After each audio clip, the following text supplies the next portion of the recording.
Myntri Rangbah kajala ukonrat ke sangma rengkat usembut Myntri Rangbah ubak Preston tensong ne kasngi kila Plie Paidbah ya ka Mawryngkneng CHC kabala Kyntiew Kyrdan na ka PHC ha kaju kasngi la Plie ru ya ka jaka sa kerpang ya kilong kemi ba armen ki bawan sa lepas shwa bende ka porkha ha kajingalang kabala long hamadan Mawryngkneng Myntri Rangbah ula samru ya ka song pisa shaki village organization badru shaki self help group bakin penyar shu ya kajing teri kam jongki na loru MLA kathan ba penyat sings im la don lang ru ha kani kasngi na du ki he sarkar ki DC ki doctor ki nong yalam shnong bat ru de ki hajar ki Paidbah. Education and rural sector, MOTHER, mother program. A lot of people don't understand why we call it mother. They thought because of pregnancy and because of the birth and because it's mothers related, that's why we're calling it mother program. But the mother program was much broader than only the pregnancy part or the birth part. The mother program was linked to overall health infrastructure, was linked to overall education, was linked to rural empowerment of women. And that is why in today's program, if you see the transit home is meant to give shelter and care to mothers who are living in very far off locations and cannot reach the PHC and CHC on time to give birth. And hence they are brought to these shelter homes, given the full care, given the food, the entire medical attention that they require, so that when the time comes to give birth, they are there in the institution or under proper medical care. And therefore this transit home concept, today we have 180 transit homes throughout the state. And today they are giving service and giving care to the most needy mothers and the women in our society and in our state who live in very far-flung areas.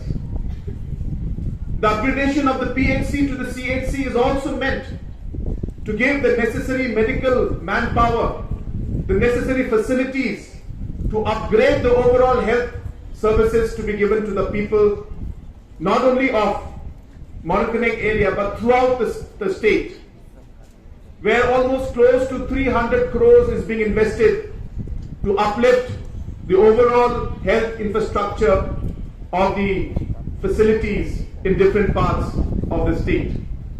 And therefore, this point in time, would like to thank and would like to congratulate your local MLA, who has been the main driver to ensure that this project would see the light of day and we would be able to inaugurate this. SSG Kyrdan let's say cut some wood. So she multiply the PV kan lo. The layer board man. But tentang kata kali ke SSG movement ke bahadin bengela yalam je ke sorkar nadu ke arah Jakarta hadu ke dekat kelipmat mentah menai ba penia juang tangkum ba kendiat haja peli ya lebih por midon mentah bila pan mundur hamni ko kejela jumi idon south home ar haja peli ISSG but kini ISSG ka keu bek hik kam tam ya ki kentei but ki members ki badon menai ula ong CEO jumi hadu saulak site Toya Henry, saulak siteng, ni ay pikat ko working capital, kabangi ong start-up capital.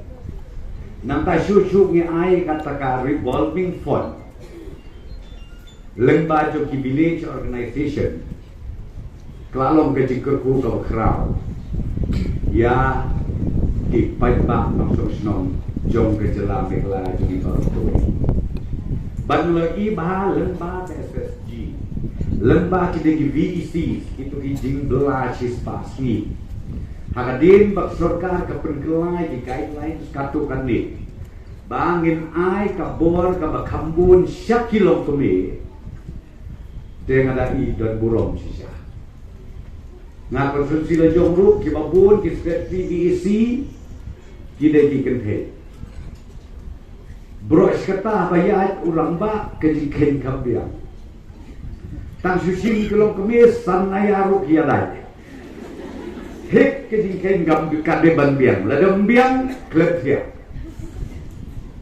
Pi ke jela jungi ngan tu hok pi. Hakane ka ajar khatra hadu mentah. Ni idon jingkermen ya kajing ya simbeta jompi kilong kemi lan kenthe ha kabia trade dan betak business lembah kasih SSG batu punju lembah KVC iyo pangket yu so obatya dari mat lapoi kapor kibair tinggal bair ne amut wat ke kam snong rul hap hai kilo kemiri